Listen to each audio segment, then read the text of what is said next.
बोधिसत्व बाबा साहब डॉक्टर भीमराव अंबेडकर और बहुजन समाज में जन्मे सभी संतों और महापुरुषों के चरणों में नमन करते हुए मंच पर और मंच के सामने बैठे हुए मेरे सभी बुजुर्ग नौजवान साथी भाइयों और बहनों, आप सभी को मेरा जय भीम, आदाब, सत श्री अकाल, नमस्कार। साथियों, आज का जो विषय है न्याय अधिकार महासम्मेलन, जिसके तहत यह प्रोग्राम हो रहा है तो संविधान की बात, क्योंकि संविधान की जो प्रस्तावना है अगर आप उसमें देखते हैं तो शुरू में सबसे पहले यही कहा गया है, सामाजिक, आर्थिक और राजनीतिक न्याय। सामाजिक, आर्थिक और राजनीतिक न्याय। और बहुजन समाज के लोगों को इस देश में यही उपलब्ध नहीं है।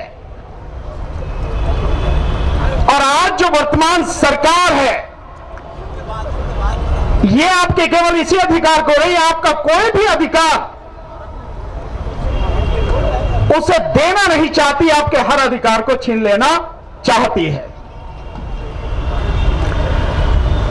और आपके इस अधिकार को छीनने में अगर सबसे बड़ा योगदान अगर किसी का है तो हमारे ही समाज के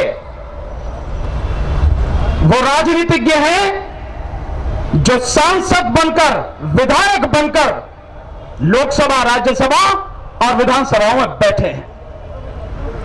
131 एमपी हैं लोकसभा में एससी और एसटी के, और ओबीसी सारे मिला के तकरीबन 250 के आसपास, एससी एसटी और ओबीसी के 250 के आसपास सांसद हैं।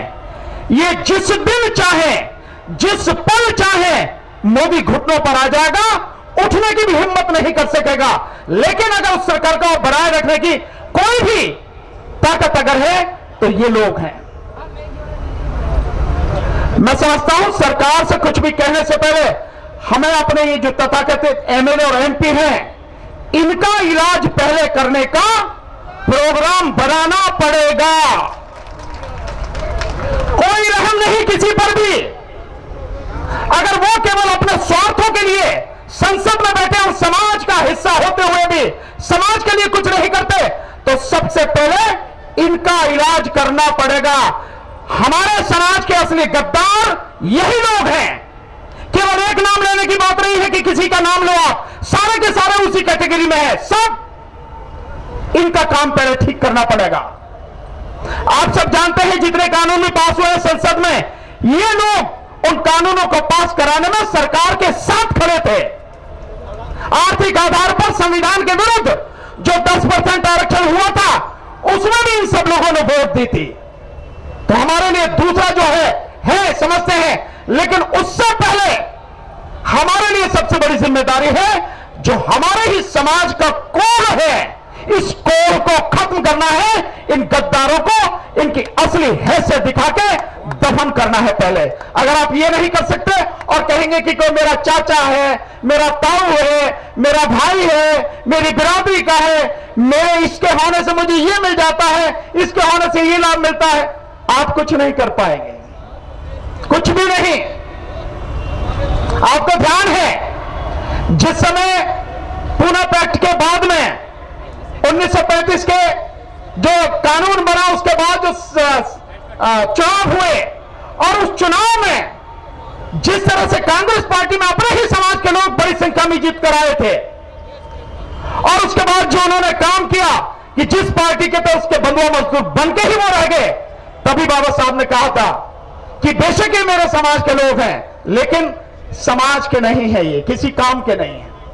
हमारी सबसे बड़ी दिक्कत ये है।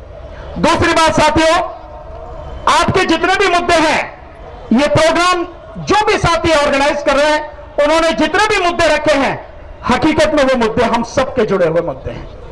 मैं उन सब मुद्दों से सहमत हूं। मेरी असहमति इस बात से है, ये मांगना आप कब छोड़ोगे भाई? ये आपकी सरकार जातिगत जनगणना कराए, क्यों कराएगी सरकार जातिगत जनगणना? क्या है आपकी हैसियत उसकी नजर में? जो सरकार आपके सारे अधिकार छीन के बैठी है, जो सरकार आपको पूरी तरह से दफन कर देना चाहती है। ओबीसी की आबादी देश में 52%, मंडल आयोग के हिसाब से उसको आरक्षण दिया 27%, और उसमें भी आज की तारीख में जो आरक्षण है वो आरक्षण 9% है, जो भरा हुआ एक्चुअल में है। और आप कह रहे हो वो सरकार आपकी जाति की जनगणना कराएगी? काहे को कराएगी भाई? कौन कराता है जनगणना? सरकार कराती है ना। इस सरकार को उखाड़ कर फेंको, अपनी सरकार बनाने के लिए काम क्यों नहीं करते हो यार मेरे? जो काम करना चाहिए वो तो करते नहीं, और जिस काम की जरूरत नहीं उस पर बेवजह हल्ला मचाते हो। क्या मिलेगा आपको?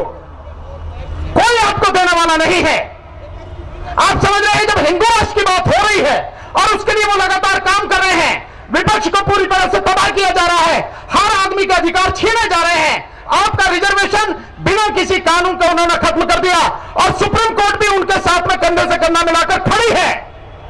तब आप क्या करोगे भाई? न सरकार आपकी, न अदालत आपकी, न कहीं आपका प्रतिनिधित्व, और फिर भी आप कह रहे हो कि आपके लिए काम कर दे। कोई नहीं करेगा। इस बात को समझो। जब तक आप उन चीजों को नहीं समझोगे जहां से खड़े होकर आपको काम करना है, या यूं कहो कि अगर अपनी जमीन का आपको पता नहीं है तो फिर कैसे आप समाज की लड़ाई लड़ोगे? कैसे आप समाज को उसका हक दिलाओगे? नहीं दिला पाओगे। इसलिए इस चीज को समझो। और मैं बार बार हर मंच से कहता हूं, चाहे कोई पसंद करे या ना करे, किसी को अच्छा लगे या ना लगे, इस बात की मुझे परवाह नहीं है, लेकिन मैं जानता हूं अगर 2024 को लेके, और इसमें केवल 1 साल रह गया है, 2024 के चुनाव को लेके हम सबने, बहुजन समाज ने, मैं केवल नेताओं की बात नहीं कर रहा जो राजनीतिक दल में है, मैं उन संगठनों की बात नहीं कर रहा जो सामाजिक संगठन है, मैं उस पूरी जनता की, पूरे बहुजन समाज की बात कर रहा हूं। अगर आपने 2024 को लेकर, 2024 के लोकसभा चुनाव को लेकर रणनीति नहीं बनाई, उस पर काम नहीं किया, तो उसके बाद तुम्हें कुछ करने के लिए बचेगा भी नहीं। ध्यान रखना ना इस बात को। इसलिए हमारी सारी कवायद इस बात पर होनी चाहिए, ये आपातकाल से भी भयानक आपातकाल की स्थिति है साथियों। मैं किसी को डराने की कोशिश नहीं कर रहा, लेकिन जो सच है वो आपके सामने रखने का प्रयास कर रहा हूं। मैं निश्चित रूप से आभारी हूं और धन्यवाद देता हूं उन सभी संगठनों का जिन्होंने इस प्रोग्राम का आयोजन किया है, और इस प्रोग्राम का जो मैसेज भेजा जा रहा है वो मैसेज ये है कि जो जिंदा लोगों का महासम्मेलन, जिंदा लोगों का, तो नजर घुमा के चारों तरफ देख लो कितने जिंदा हैं और बाकी कितने मुर्दा हैं, इसका अंदाजा भी लगा लो आप। देखो, लेकिन मैं दावे के साथ कह रहा हूं, ये जितने जिंदा हैं, जितने भी जिंदा हैं, अगर ये वाकई में जिंदा हैं और ये ईमानदारी से काम करें, और सिर्फ इतना सा भी ठान लें कि अगले आने वाले 2 महीने में मैं अपने जैसे 9 और साथी अपने साथ में जोड़ूंगा, सिर्फ 9, और अपने को मिला के 10 लोगों की टीम बनाऊंगा। मैं सबसे कह रहा हूं, जो पंडाल में बैठे हैं उनसे भी, और जो करोड़ों की संख्या में इस सोशल मीडिया के माध्यम से पूरे देश में, पूरी दुनिया में जो लोग मुझे सुन रहे हैं, उन सबसे भी कह रहा हूं, सिर्फ इतना निर्णय करो कि आने वाले 2 और 3 महीनों में अपने जैसे मैं अपने साथ 9 लोग और जोड़ूंगा और अपनी टीम बनाऊंगा। अकेला नहीं चलूंगा, कहीं भी जाऊंगा तो अपनी टीम के साथ में जाऊंगा, और उस टीम को इतना मजबूत, इतनी मजबूती से सारी उसके अंदर वो भावना भरूंगा, ताकि 2024 में ये जो गंदगी पार्लियामेंट में है, इस पूरी गंदगी का सफाया करें। इसके लिए काम करना पड़ेगा हमें, नहीं तो कुछ मिलने वाला नहीं। और रही बात, तो साथियों, चुनाव आपकी जरूरत नहीं है। चुनाव के लिए कोई समझता हो कि मोदी को वोटों की जरूरत, ना, वोटों की जरूरत है, उसका इंतजाम उसके पास में ईवीएम के माध्यम से। जनता की जरूरत नहीं है उसको, जनता की कोई उसे जरूरत ही नहीं है, और इसीलिए जनता से लेना देना नहीं, जनता की सुख दुख से लेना देना नहीं है। उसके पास ईवीएम है, और ईवीएम के साथ साथ चुनाव आयोग जो उसकी गुलामी करता है, और शासन प्रशासन में बैठे हुए एसएसपी, एसपी, कलेक्टर जो उसकी गुलामी पर उसका हुक्म बजाते हैं, और उसके लिए बीजेपी के हारे हुए कैंडिडेट को जीता हुआ डिक्लेयर करते हैं, वो सब है उसके पास में। आपके पास में क्या, आप क्या कर रहे हो?